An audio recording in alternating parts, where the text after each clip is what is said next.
السلام علیکم ورحمۃ اللہ وبرکاتہ۔ محترم ناظرین کرام، استقبال ہے آپ کا ہماری YouTube channel world Urdu report میں۔ میں ہوں آپ کا میزبان عبدالاحد قاسمی۔ سلامتی ہو آپ پر جہاں بھی آپ ہوں۔ آج میں ایک نئی رپورٹ لے کر حاضر ہوا ہوں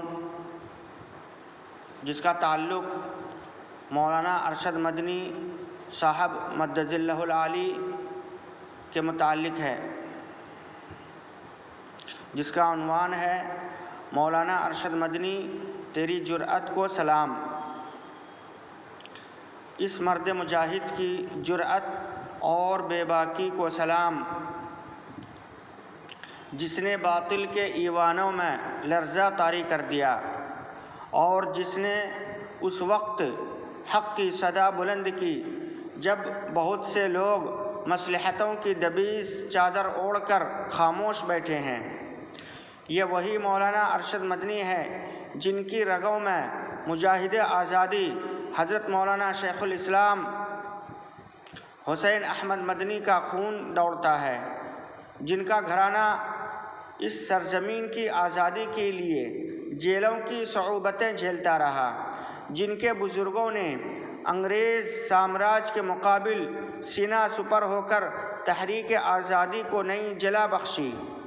لیکن آج وہی لوگ جن کی نسلوں نے آزادی کی خاطر کوئی قربانی نہیں دی، جن کے آباء و اجداد انگریزی درباروں میں سلامی دیتے رہے، جن کی تاریخ معافی ناموں اور اطاعت کے نوشتوں سے بھری ہوئی ہے، وہی لوگ اس مٹی کے سچے سپوت اور اس ملک و ملت کے اصل رہبر مولانا ارشد مدنی کو دیش بھکتی کی پاٹ پڑھانے کی کوشش کرتے ہیں۔ اسے تاریخ کا سب سے بڑا مذاق ہی کہا جائے گا، مگر تاریخ ہمیشہ حق کے ساتھ کھڑی ہوتی ہے، اور آج بھی مولانا ارشد مدنی کے سچ نے باطل کے ایوانوں میں زلزلہ پیدا کر دیا ہے۔ آج ملک کے حالات سب کے سامنے ہیں۔ ایک منظم اور خطرناک سازش کے تحت مسلمانوں کے کردار، ان کی نیت اور ان کے اعمال کو شک کی نظر سے دیکھا جاتا ہے۔ انصاف کا پیمانہ بدل دیا گیا ہے۔ ایک شہری کے لیے قانون کا رخ اور دوسرے کے لیے دوسرا رخ۔ اسلام دنیا کا سب سے امن پسند مذہب ہے، وہ مذہب جس نے صرف انسان ہی نہیں بلکہ جانداروں کے حقوق کی بھی ضمانت دی، وہ مذہب جس نے ناحق خون کو پوری انسانیت کا قتل قرار دیا، جس کا تفصیل قرآن کریم کی آیت کریمہ من قتل نفسا بغیر نفس او فساد فی الارض، اس آیت سے تعلیم ملتی ہے۔ لیکن اسلام کی اصل شبیہ کو مسخ کرنے کے لیے دہائیوں سے ایک منظم سازش جاری ہے۔ ادھر کچھ عرصے سے ایک طے شدہ منصوبے کے تحت اسلام اور مسلمانوں کو دہشت گردی کا مترادف بنانے کی کوشش کی جا رہی ہے۔ کوئی معمولی واقعہ ہو یا کسی کا ذاتی جرم، گودی میڈیا اور بعض اداروں نے ہمیشہ مسلمانوں کو بغیر ثبوت، بغیر تفتیش مجرم ٹھہرانے میں کبھی تأمل نہیں کیا۔ ایک فرد کو نشانہ بنا کر پوری قوم کے سروں پر شک و شبہات کا لیبل تھوپ کر مسلمانوں کو دوسرے درجے کا شہری ظاہر کیا گیا، ان کی وطن دوستی پر سوال اٹھائے گئے، ان پر شک کی نگاہ ڈالی گئی۔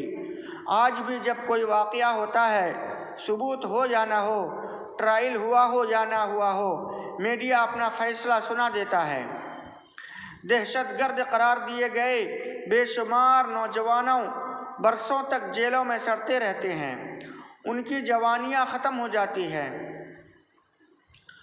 ان کے سپنے دم توڑ جاتے ہیں، ان کے ماں باپ کا سہارا ٹوٹ جاتا ہے، لیکن پھر جب عدالت عظمیٰ میں انہیں باعزت بری کرتی ہے تو میڈیا کی زبان پر تالے پڑ جاتے ہیں۔ کسی بریکنگ نیوز میں نہیں بتایا جاتا کہ جنہیں پوری قوم کے سامنے دہشت گرد بنا کر پیش کیا گیا تھا وہ بے قصور تھے۔ ان کے گھروں کا چراغ بجھ چکا ہوتا ہے، ان کی زندگیوں کی روشنی چھین لی جاتی ہے، ان کا مستقبل ویران ہو چکا ہوتا ہے، مگر اس ویرانی کا کوئی ذمہ دار نہیں۔ یہ جمعیت علماء ہند ہی ہے جو ان ناانصافیوں کے خلاف دیوار بن کر کھڑی ہو جاتی ہے۔ ہزاروں مقدمات کی پیروی میں شب و روز لگانے والی یہی تنظیم ہے جس کی کوششوں سے ایسے بے شمار نوجوان، چاہے وہ کسی بھی مذہب کے ہوں، باعزت بری ہوئے ہیں، جنہیں نچلی عدالتوں نے پھانسی تک کی سزا سنا دی تھی۔ کوئی 11 سال جیل میں سڑتا رہا، کوئی 17 سال، کوئی 25 سال تک کال کوٹری میں قید رہ کر جوانی گنوا بیٹھا۔ جرم ثابت نہ ہوا مگر پوری زندگی تباہ برباد ہو گئی۔ حیرت اس پر ہے کہ گرفتاری کی خبر تو کان پھاڑ دینے والی چیخوں کے ساتھ میڈیا میں چلتی ہے، مگر جب یہی نوجوان باعزت بری ہوتے ہیں تو پورے ملک میں خاموشی چھا جاتی ہے۔ یہ انصاف کا کون سا معیار ہے؟ گزشتہ دنوں ایک پروگرام میں خطاب کرتے ہوئے جمعیت علماء ہند کے صدر مولانا ارشد مدنی صاحب نے ان تمام حالات پر کھل کر روشنی ڈالی۔ انہوں نے فرمایا کہ امریکہ جیسے ملک میں ایک مسلمان جس کا نام Dhahran Mamdani new York city کا میئر بن سکتا ہے، لندن ایک مسلمان کے ہاتھ میں قیادت دے سکتا ہے، لیکن دنیا کی سب سے بڑی جمہوریت کہلانے والے بھارت میں آج کوئی مسلمان کسی یونیورسٹی کا وائس چانسلر بھی نہیں بن سکتا۔ انہوں نے بات بالکل سچ کہی کہ اگر کوئی مسلمان اعلیٰ عہدے تک پہنچ بھی جائے تو اس کے ساتھ وہی سلوک کیا جاتا ہے جو اعظم خان اور محمد اقبال کے ساتھ کیا گیا۔ مولانا مدنی کا یہ بیان نہ صرف حقیقت پر مبنی ہے بلکہ پوری قوم کا درد بھی اپنے اندر سمیٹے ہوئے ہے۔ یہ وہ تلخ حقیقت ہے کہ مسلمانوں کو ہر سطح سے دور رکھنے کی کوشش ہو رہی ہے، انہیں قیادت کے ہر دروازے سے دور ہٹایا جا رہا ہے، انہیں ایک مخصوص فریم میں قید رکھنے کی کوشش کی جا رہی ہے جس میں وہ صرف دبے رہیں، جھکے رہیں اور کبھی اپنے بنیادی حقوق کا مطالبہ تک نہ کریں۔ تاریخ کا مطالعہ کریں تو صاف پتہ چلتا ہے کہ موجودہ حکومت کے اقتدار میں آنے کے بعد مسلمانوں کو نشانہ بنانے کا سلسلہ بے حد تیز ہوا ہے۔ مسلمانوں کے ماب لنچنگ نے اس ملک کی فضا کو خون آلود کر دیا، مذہبی شعائر کی توہین عام ہو گئی، اذان اور نماز تک پر پابندیوں کی باتیں شروع ہونے لگی، مظلوموں کی حمایت کرنے والوں کے گھروں پر بلڈوزر چلائے گئے، مدارس کے خلاف مہم چلائی گئی تاکہ مسلمانوں کی تعلیمی اور دینی جڑیں ہی کاٹ دی جائیں۔ ابھی حال ہی میں لال قلعہ دھماکے کے حالیہ معاملے میں تحقیقات مکمل ہونے سے پہلے ہی الفلاح یونیورسٹی کی کردار کشی شروع کر دی گئی اور پوری امت کو نشانہ بنانے کی کوشش ہوئی۔ اگر ایک فرد غلط ہو بھی جائے تو پوری قوم کو مجرم ثابت کرنے کا یہ کون سا انصاف ہے؟ لیکن جب کوئی غیر مسلم مجرم پایا جائے تو اس کے لیے نرمی اور رعایت کا دروازہ کھل جاتا ہے۔ گویا کہ اس ملک میں دو قوانین ہیں، ایک مسلمانوں کے لیے اور دوسرا باقی سب کے لیے۔ آخر کب تک ایک پوری قوم کو مجرم ثابت کرنے کی کوشش کی جائے گی؟ کب تک انصاف کا ترازو ایک رخ پر جھکا رہے گا؟ مولانا ارشد مدنی نے اپنے خطاب میں مزید واضح کیا کہ آزادی کو 75 سال گزر جانے کے باوجود مسلمانوں کو قیادت، انتظامیہ، یونیورسٹی، حتیٰ کہ سرکاری اداروں اور فیصلہ ساز سطحوں سے باقاعدہ دور رکھا گیا، مسلمانوں کے قدموں کے نیچے سے زمین کھینچ لی گئی، ان کا حوصلہ توڑ دیا گیا اور انہیں اس طرح خوف میں رکھا گیا کہ وہ اپنی زبان بھی نہ کھول سکیں۔ مگر مولانا مدنی نے یہ بھی کہا کہ آج اگر ایسا تاثر دیا جا رہا ہے کہ مسلمان بے بس ہیں تو یہ سراسر غلط ہے۔ وہ قوم جو 1000 سال اس ملک میں عدل و وفا کے چراغ جلاتی رہی ہو، اسے چند ظالموں کی سازش مٹا نہیں سکتی۔ فرقہ پرست طاقتیں مولانا مدنی کے بیان سے اس لیے بوکھلا گئی ہیں کہ انہوں نے سچ کی آواز بلند کی۔ انہیں اس بات کا خوف ہے کہ اگر ان کی ناانصافیوں کا پردہ فاش ہو گیا تو ان کے سیاسی ایوان لرز جائیں گے۔ کچھ لوگ مولانا ارشد مدنی کے بیان کا جواب دیتے ہوئے مولانا ابوالکلام آزاد اور ڈاکٹر ذاکر حسین اور APJ عبدالکلام کا نام گنواتے ہیں، مگر وہ یہ بھول جاتے ہیں کہ یہ عظیم شخصیات آج کی حکومت کی مہربانی سے نہیں بلکہ اس دور میں آگے آئیں جب ملک میں سیکولر اقدار مضبوط تھی۔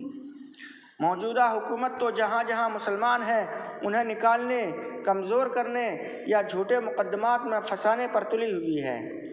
مولانا ارشد مدنی نے جو آواز بلند کی وہ لاکھوں مظلوموں کی آواز تھی۔ انہوں نے حکومت کے سامنے سچ رکھا، آئین کا حوالہ دیا اور ملک کی روح کو جھنجھوڑا کہ ہم سب برابر کے شہری ہیں۔ انہوں نے ظلم کے خلاف کھڑے ہو کر وہی کام کیا جو ان کے والد محترم مولانا حسین احمد مدنی رحمۃ اللہ علیہ نے انگریزوں کے سامنے کیا تھا۔ فرق صرف اتنا ہے کہ پہلے دشمن باہر سے آیا تھا اور آج دشمن اندر سے اٹھ رہا ہے، مگر جرأت اور سچائی وہی ہے، لہجہ وہی ہے، اسلام سے وفاداری وہی ہے، وطن کی محبت وہی ہے۔ جب بھی 21ویں صدی کی تاریخ لکھی جائے گی اور اس صف اول کے عالمی رہنماؤں اور علماء کا ذکر ہوگا تو ایک بڑا نام جمعیت علماء ہند کے صدر مولانا ارشد مدنی کا بھی ہوگا۔ مولانا ارشد مدنی کی شخصیت صرف مسلمانوں کے لیے نہیں بلکہ ملک اور ملک کے تمام لوگوں، خواہ وہ کسی فرقہ، مذہب یا خطے سے تعلق رکھتے ہوں، ان سب کے لیے نہایت قیمتی ہے۔ ان کے دلوں میں صرف مسلمانوں کی فلاح بہبود نہیں بلکہ ہر ہندوستانی کی فلاح اور بہبود کا جذبہ موجود ہے۔ آسام کی مثال سب کے سامنے ہے، جہاں تقریباً 25 لاکھ غیر مسلموں کو بھی جمعیت نے شہریت دلائی۔ سیلاب زدگان چاہے کسی مذہب کے ہوں، جمعیت ان تک پہنچتی ہے۔ تعلیمی اسکالرشپ صرف مسلمانوں تک محدود نہیں، اس ملک میں اگر کوئی تنظیم مکمل آئینی، انسانی اور غیر جانبدارانہ خدمت کر رہی ہے تو وہ جمعیت علماء ہند ہے۔ یہی کردار مولانا ارشد مدنی کو پوری قوم کا قائد بناتا ہے، اور یہ سچ ہے کہ مولانا ارشد مدنی نہ صرف مسلمانوں کے قائد ہیں بلکہ غیر مسلموں کے لیے بھی ایک قائد ہیں اور رہبر اور مددگار ہیں۔ ان کا کردار اس ملک کے امن، اتحاد، محبت اور آئین کی سربلندی کے لیے بے مثال ہے۔ محترم ناظرین کرام، یہی وجہ ہے کہ جھوٹے پروپیگنڈوں کے باوجود آج بھی پورا ملک انہیں قدر کی نگاہ سے دیکھتا ہے۔ مولانا ارشد مدنی اپنے بیانات میں بارہا کہتے ہیں کہ یہ ملک ہمارا ہے، ہمارے آباء و اجداد صدیوں سے یہاں رہتے آئے ہیں، ہم اس کی محبت اپنے دلوں سے نہیں نکال سکتے۔ یہ جملہ فرقہ پرستوں کے سینوں پر بجلی بن کر گرتا ہے، کیونکہ وہ مسلمانوں سے یہی حق چھیننا چاہتے ہیں کہ وہ اس ملک کے مالک اور اس کے شراکت دار ہیں۔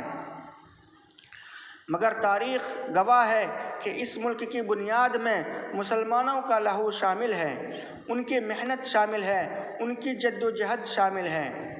یاد رکھیں کہ باطل کتنی ہی کوششیں کرے،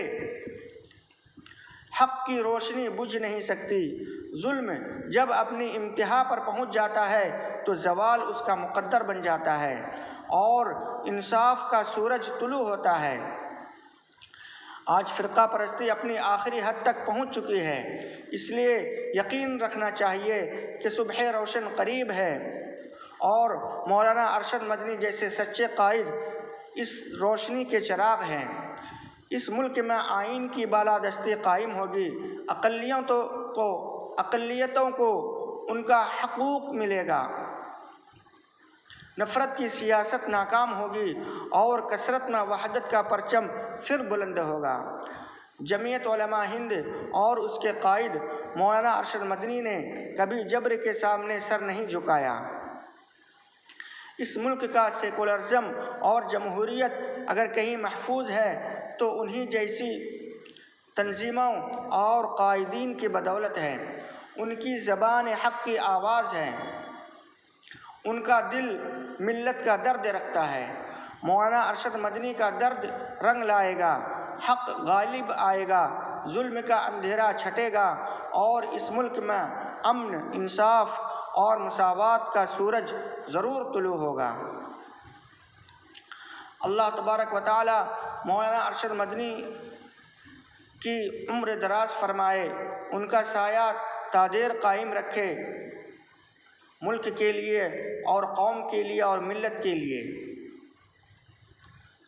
ان کی جرأت، استقامت کو پورے ملک کا سلام۔ آپ کو یہ رپورٹ کیسی لگی ہمیں اپنی کمنٹ باکس میں ضرور آگاہ کریں۔ آپ کی رائے ہمارے لیے بہت ہی اہمیت اور حوصلہ افزا ہے۔ اپنا خیال رکھیں۔ السلام علیکم ورحمۃ اللہ وبرکاتہ۔ ویڈیو کو لائک اور شیئر ضرور کریں اور چینل کو سبسکرائب کر دیں۔ جزاک اللہ خیراً۔